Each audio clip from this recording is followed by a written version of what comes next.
दोस्तों, स्वागत है आप सभी का। हम बात करेंगे द्विविभाजन एवं द्वैतवाद, डिकोटॉमी एंड डुअलिज्म। यह भौगोलिक चिंतन, भूगोल के ऑप्शनल में भौगोलिक चिंतन एक टॉपिक है जिसका सब टॉपिक है भूगोल में द्वैतवाद, जिसमें हम अभी इस वीडियो में, ये वीडियो जो है 4 पार्ट में होगा। ये पहला वीडियो है जिसमें हम क्रमबद्ध भूगोल बनाम प्रादेशिक भूगोल के बारे में चर्चा करेंगे। तो सबसे पहले देख लेते हैं कि द्विविभाजन एवं द्वैतवाद यानी कि डिकोटॉमी एंड डुअलिज्म क्या है। ये जो टॉपिक है दोस्तों, ये बहुत ही महत्वपूर्ण है। बीपीएससी जो है हमेशा इससे कोई ना कोई प्रश्न जो है, ये भौगोलिक चिंतन से एक प्रश्न जरूर रहता है, तो इसको आप लोग बहुत ही अच्छे से कर लीजिएगा। तो द्विविभाजन एवं द्वैतवाद क्या है? कोई भी दो विभिन्न विचारधाराएं हो सकती है या फिर सिद्धांत हो सकता है जिसको द्वैतवाद कहते हैं, यानी कि एक ही सिक्के के ये दो पहलू होते हैं। तो भूगोल में हमेशा से ही द्वैतवाद और द्विविभाजन की समस्या रही है और यह जो है समय के साथ और भी बढ़ता गया है। वर्तमान समय में क्या हुआ है, धीरे धीरे विभिन्न स्वतंत्र तथा विरोधी विचारों के पनपने से द्वैतवाद जो है वो भौगोलिक अध्ययन का महत्वपूर्ण विषय बन गया है। यानी कि द्वैतवाद को अब हम नकार नहीं सकते। द्वैतवाद के उदाहरण जो है हमें भूगोल के निम्नलिखित यहाँ पे आप देख रहे हैं, इसमें हमें देखने को मिलते हैं, जैसे क्रमबद्ध भूगोल बनाम प्रादेशिक भूगोल, भौतिक भूगोल बनाम मानव भूगोल, पर्यावरणीय निश्चयवाद बनाम संभववाद, ऐतिहासिक भूगोल बनाम वर्तमान भूगोल। तो यहाँ पे हम सबसे जो पहला पॉइंट है, क्रमबद्ध भूगोल बनाम प्रादेशिक भूगोल, उसकी हम विस्तार में चर्चा करेंगे। और बाकी के जो 3 अन्य उदाहरण हैं, ये आपको 3 अलग अलग वीडियो में मिल जाएंगे। तो हम सबसे पहले देख लेते हैं कि क्रमबद्ध भूगोल एवं प्रादेशिक भूगोल में द्वैतवाद क्या होता है। तो सामान्यतः यह जो है भूगोल को पढ़ने का, उसको समझने का, अध्ययन करने का उपागम है, यानी कि एक तरीका है जिसका वर्णन सर्वप्रथम बर्नार्ड बेरेनियस ने किया था। तो क्रमबद्ध विधि क्या होती है? क्रमबद्ध विधि को ही प्रकरण विधि या फिर इसको सामान्य भूगोल भी कहते हैं, जिसमें हम एक ही भौगोलिक कारक, चाहे वो धरातल हो, जल प्रवाह हो, मृदा हो, वनस्पति, खनिज संपदा, कृषि, उद्योग, परिवहन, व्यापार, जनसंख्या आदि को आधार मानकर समस्त विश्व के किसी भाग का अध्ययन करते हैं। यानी कि हमारा जो ध्यान होता है वो एक भौगोलिक तत्व पे होता है। और इसी भौगोलिक तत्व को आधार मान के, जैसे अगर हमने जनसंख्या को आधार माना तो हम समस्त पृथ्वी के संदर्भ में देखेंगे कि जनसंख्या का जो है क्या स्थिति है, जनसंख्या की विशेषताएं, वितरण, घनत्व, लिंगानुपात, साक्षरता इत्यादि क्या है। जैसे आर्थिक भूगोल में अगर हम देखते हैं उदाहरण स्वरूप, तो हम क्रमबद्ध भूगोल में, आर्थिक भूगोल में कृषि, फसल, ऊर्जा संसाधन, खनिज, उद्योग, धंधा, परिवहन आदि का अध्ययन करेंगे। इसका फायदा ये होता है कि हमें एक समस्त यथार्थ का, यानी कि जो है कुछ तत्वों का विश्लेषण और वितरण पे हम ज़्यादा ध्यान देते हैं। जैसे अब जनसंख्या है, तो समस्त पृथ्वी पे हमें, अगर हम जनसंख्या का अध्ययन करते हैं तो हमें ये पता चलता है कि पृथ्वी पे जनसंख्या का कहाँ संकेंद्रण है, कहाँ पे जो है जनसंख्या वो काफ़ी अच्छे प्रकार से अपना जीवन जी रही है, कहाँ पे ज़्यादा समस्याएं हैं। तो काफ़ी सारी चीज़ें हमें जो है एक पर्टिकुलर टॉपिक के बारे में पता चलती है क्रमबद्ध भूगोल से। अब प्रादेशिक विधि क्या है? जैसा कि नाम से ही स्पष्ट है, यहाँ पे हम एक छोटे से भूखंड को जो है लेकर उसका अध्ययन करते हैं। तो इसमें भूस्थल को छोटे क्षेत्रों में विभाजित करके पूरे विश्व को हम लोग प्राकृतिक खंडों में बांट देते हैं बेसिकली, और फिर हम उसका अध्ययन करते हैं। जैसे भूतल पर जो है अत्यधिक स्थानिक भिन्नताएं होती हैं। जैसे अब भारत को ही ले लीजिए, तो भारत में हिमालय भी है, तो राजस्थान के क्षेत्र में हमें मरुस्थल भी मिलता है, तो लेह लद्दाख में हमें शीत मरुस्थल भी मिलता है।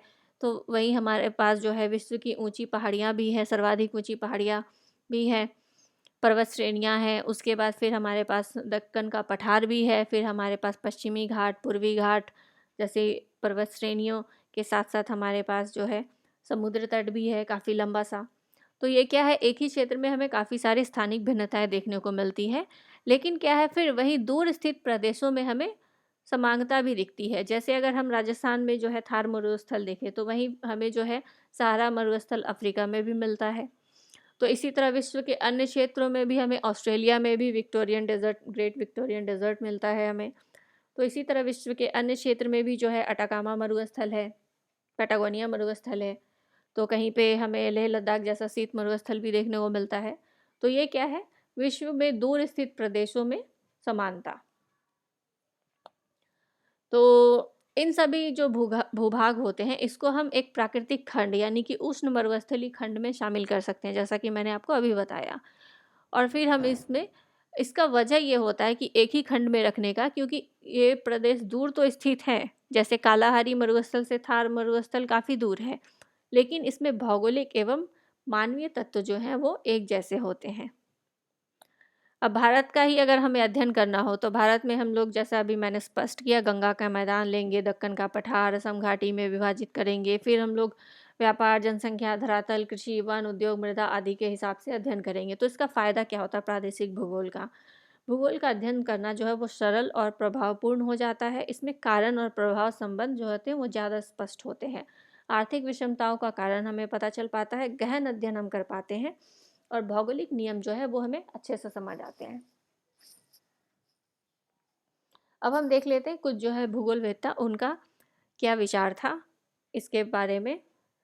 हार्टसोन ने जो है क्रमबद्ध भूगोल में एक तत्व या फिर तत्वों के मिश्रण का अध्ययन किया है, और वहीं प्रादेशिक भूगोल में उन्होंने एक प्रदेश के संबंधित तत्वों का अध्ययन किया है। दोनों उपागमों का प्रयोग प्राचीन काल से ही होता आया है। जैसे भारत में बौद्ध काल में भी पृथ्वी का अध्ययन जो है वो ग्रह के रूप में किया जाता था, जैसे दिन रात, ऋतु परिवर्तन इत्यादि,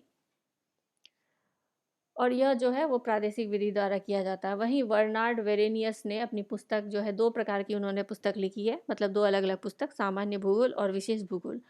नाम से ही स्पष्ट है, सामान्य भूगोल में उन्होंने समस्त पृथ्वी की एक इकाई के रूप में अध्ययन की है और सामान्य नियमों का प्रतिपादन किया है, जबकि विशेष भूगोल में उन्होंने विभिन्न देशों का वर्णन किया है।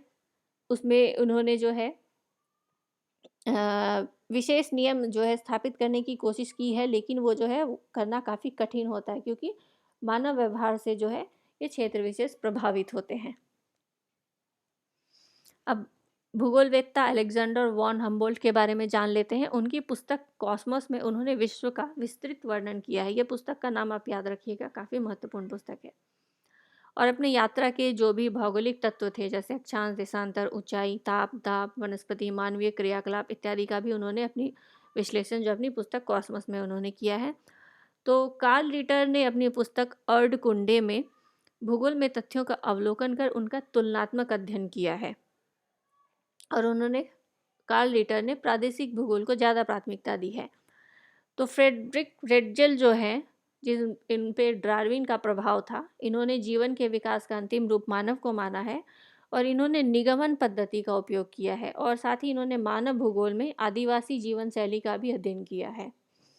वहीं एल्फ्रेड हेटनर जो है वो भूगोल को विशिष्टता सूचक मानते हैं, यानी कि ये भी प्रादेशिक विधि को अगेन ज़्यादा जोर देते हैं, और ये मानते हैं कि पृथ्वी के विभिन्न क्षेत्रों की ज्ञान प्राप्ति जो है वो भूगोल का ध्येय है। भूगोल का उद्देश्य जो है वो पृथ्वी के विभिन्न क्षेत्रों की ज्ञान प्राप्ति है। विडाल डी ला ब्लास जो है वो प्रादेशिक भूगोल के समर्थक हैं, और साथ ही वो द्वैतवाद के भी समर्थक हैं। उनका मानना है कि अध्ययन हेतु छोटे प्रदेश जो होते हैं वो ज़्यादा आदर्श होते हैं, क्योंकि इसमें गहन अध्ययन संभव होता है। और साथ ही विडाल डी ला ब्लास का ये भी मानना है कि मनुष्य और प्रकृति को हम अलग नहीं कर सकते। अब भूगोल में क्रमबद्ध एवं प्रादेशिक विधियों पे जो द्वैतवाद है उसको हमने देखा, यानी कि जो विभाजन था हमने वो देखा, लेकिन इसी विभाजन को हम एक अन्य रूप में एकीकृत द्वैतवाद के रूप में देखेंगे। तो बेरी एक भूगोलवेत्ता है जो ये कहते हैं कि प्रादेशिक व क्रमबद्ध भूगोल जो है वो भिन्न विधियां नहीं है, बल्कि निरंतरता की दो चरम सीमाएं हैं। यानी कि भूगोल के दो पहलू हैं। भूगोल को अध्ययन करने का ये दो तरीका है, जिसमें एक हम बड़े पैमाने पर सामान्यीकृत करके क्रमबद्ध भूगोल में अध्ययन करते हैं, वहीं हम छोटे पैमाने पर प्रादेशिक भूगोल में जो उसको विशेष रूप से अध्ययन करते हैं। और दोनों ही विधियां जो है एक दूसरे की पूरक है, और दोनों के समावेश से ही हमारे अध्ययन में समग्रता आती है। हेटनर और पेंक महोदय ने दोनों विधियों को समान महत्व दिया है।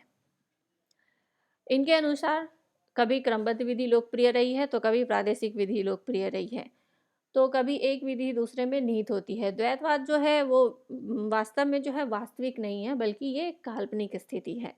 और भूगोल जो है वो इतना विशाल विषय है कि इसमें द्वैतवाद का होना स्वाभाविक है, यानी कि जितने ज़्यादा लोग होंगे उतने ज़्यादा विचार। यहाँ पे ये कथन जो है चरितार्थ हो रहा है।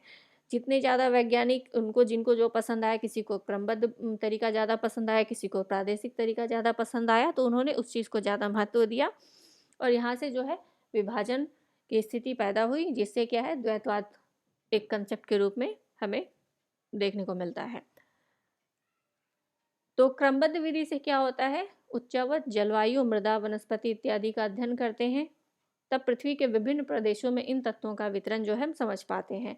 लेकिन जब हमें किसी महाद्वीप का छोटे प्रदेशों में विभाजन करना होता है, उसका फिर हम क्या करते हैं, प्रादेशिक अध्ययन करते हैं, जिसमें हम सिर्फ उसी पर्टिकुलर प्रदेश का, जैसे अगर हम छोटा नागपुर पठार ले लें, तो सिर्फ हम छोटा नागपुर पठार के ही भौगोलिक तत्वों का जो है वो विश्लेषण करेंगे। तो ये हो जाएगा हमारा प्रादेशिक विधि। धन्यवाद दोस्तों।